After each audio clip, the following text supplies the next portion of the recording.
जय श्री सीताराम। श्री रामचरितमानस पाठ किष्किंधा कांड दोहा संख्या 10। दोहा संख्या 10 में हमने पढ़ा था, श्री राम जी के चरणों में दृढ़ प्रीति करके बाली ने शरीर को वैसे ही आसानी से त्याग दिया जैसे हाथी अपने गले से फूलों की माला का गिरना न जाने। राम बाल निज धाम पठावा, नगर लोग सब व्याकुल धावा। नाना विधि बिलाप करतारा, छूटे केस न दे समारा। राम। बाली के शरीर त्यागते ही श्री रामचंद्र जी ने बाली को अपने परम धाम भेज दिया। नगर के सब लोग व्याकुल होकर दौड़े। बाली की स्त्री तारा अनेकों प्रकार से विलाप करने लगी। उसके बाल बिखरे हुए हैं और देह की संभाल नहीं है। तारा बिकल देखी रघुराया, दीन ज्ञान हरि लीनी माया। क्षितिजल पावक गगन समीरा, पंचरचित यदम शरीरा। प्रगट सो तनु तब आगे सोवा, जीवन नित्य के लगे तुम्हें रोवा। उपजा ज्ञान चरण तब लागी, लीने सी परम भगति बर मांगी। राम। तारा को व्याकुल देखकर श्री रघुनाथ जी ने उसे ज्ञान दिया और उसकी माया उसका ज्ञान हर लिया। उन्होंने कहा, पृथ्वी जल अग्नि आकाश और वायु, इन 5 तत्वों से यह अत्यंत अदम शरीर रचा गया है। वह शरीर तो प्रत्यक्ष तुम्हारे सामने सोया हुआ है और जीव नित्य है। फिर तुम किसके लिए रो रही हो? जब ज्ञान उत्पन्न हो गया तब वह भगवान के चरणों लगी और उसने परम भक्ति का वर मांग लिया। उमा दारु जो सीत की नाई, सबही नचावत राम गोसाई। शिव जी कहते हैं, ये उमा, स्वामी श्री राम जी सबको कठपुतली की तरह नचाते हैं।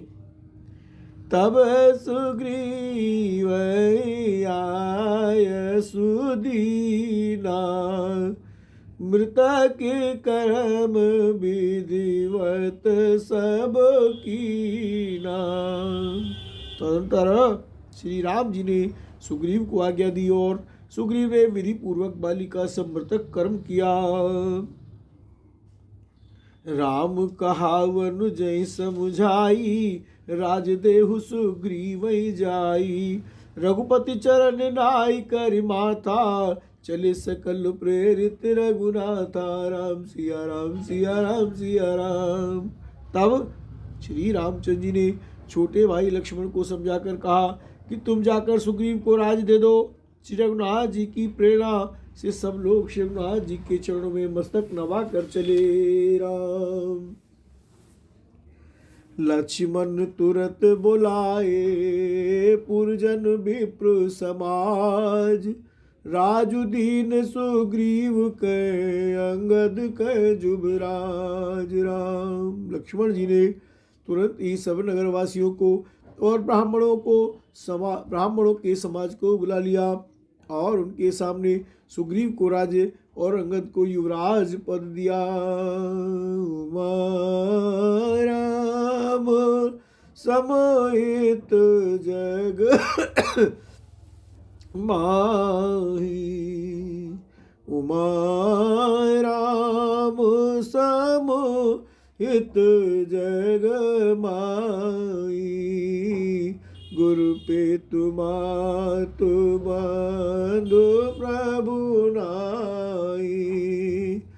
सुर नर मुनि सब के ये रीति, स्वार्थ लाग करई सब प्रीति।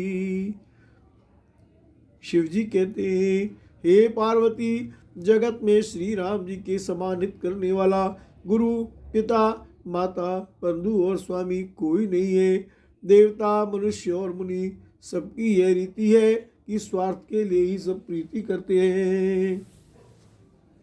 बाली त्रास व्याकुल दिन राती, तन बहु ब्रन चिंता जर छाती। सोई सुग्रीव कीन कपिराऊ, अति कृपाल रघुवीर सुभाऊ राम। जो सुग्रीव दिन रात बाली के भय से व्याकुल रहता था, जिसके शरीर में बहुत से घाव हो गए थे और जिसकी छाती चिंता के मारे जला करती थी, उसी सुग्रीव को उन्होंने वानरों का राजा बना दिया। श्री रामचंद्र जी का स्वभाव अत्यंत ही कृपालु है। भगवत्सल भगवान श्री राघवेंद्र युगल सरकार की जय। श्री सद्गुरुदेव भगवान की जय। वीर बजरंग बली की जय। जानत हूँ अस प्रभु परिहरही, कहे न विपत्ति जाल नर परही। पुन सुग्रीव लीन बोलाई, बहु प्रकार नृपनीति सिखाई। जो लोग जानते हुए भी ऐसे प्रभु को त्याग देते हैं, वे क्यों न विपत्ति के जाल में फंसे। फिर श्री राम जी ने सुग्रीव को बुला लिया और बहुत प्रकार से उन्हें राजनीति की शिक्षा दी। कह प्रभु सुन सुग्रीव हरीसा, पूर्ण जाऊं 10 चारि बरीसा। गत ग्रीष्म बरसा ऋतु आई, रयो निकट सैन पर छाई राम।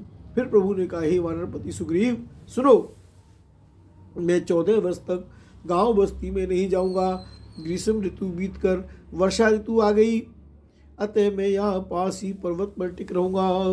अंगद सहित करऊ तुम राजू, संतत धरऊ मम काजू।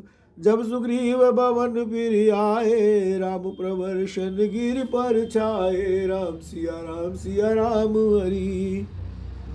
तुम अंगद सहित राज करो, मेरे काम का हृदय में सदा ध्यान रखना।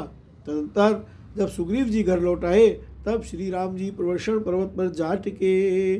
प्रथम ही देवन गिरे गुआरा, के उर्चिर बनाई।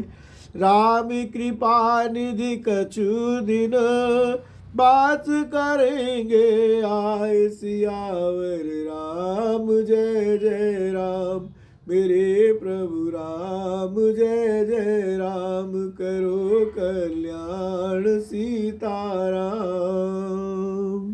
देवताओं ने पहले से ही उस पर्वत की एक गुफा को सुंदर बना रखा था। उन्होंने सोच रखा था कि कृपा की खान श्री राम जी कुछ दिन यहाँ आकर निवास करेंगे। सुंदर बन कुसुमित अति शोभा, गुंजत मधुप निकर मधुलोभा।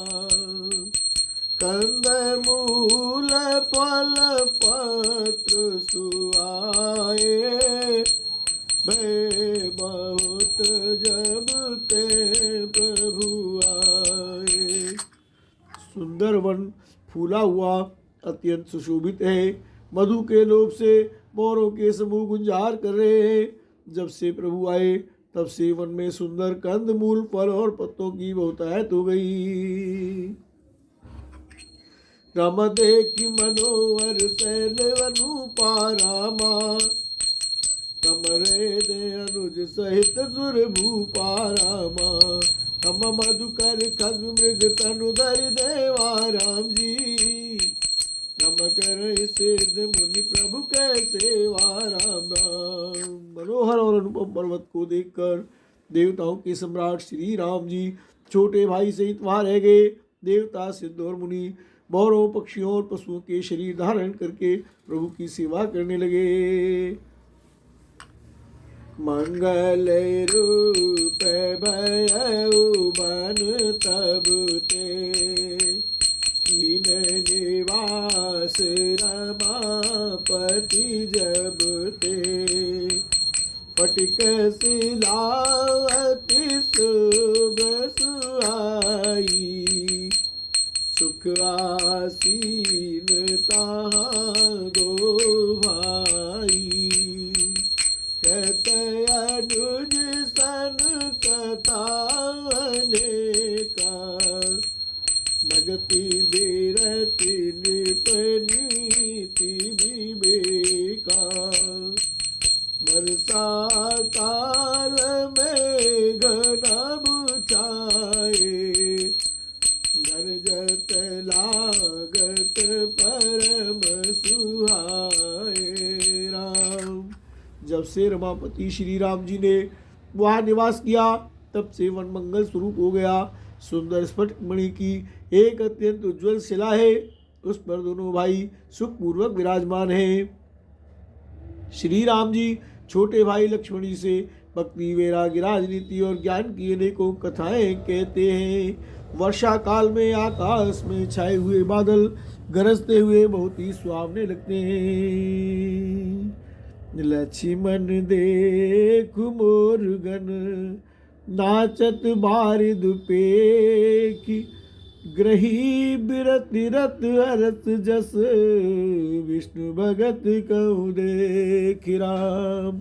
श्री राम जी कहने लगे, हे लक्ष्मण देखो मोरों के झुंड बादलों को देखकर नाच रहे, जैसे वैराग्य में अनुरक्त गृहस्थ किसी विष्णु भक्त को देखकर हर्षित होते हैं। बोल भक्त भगवान की जय।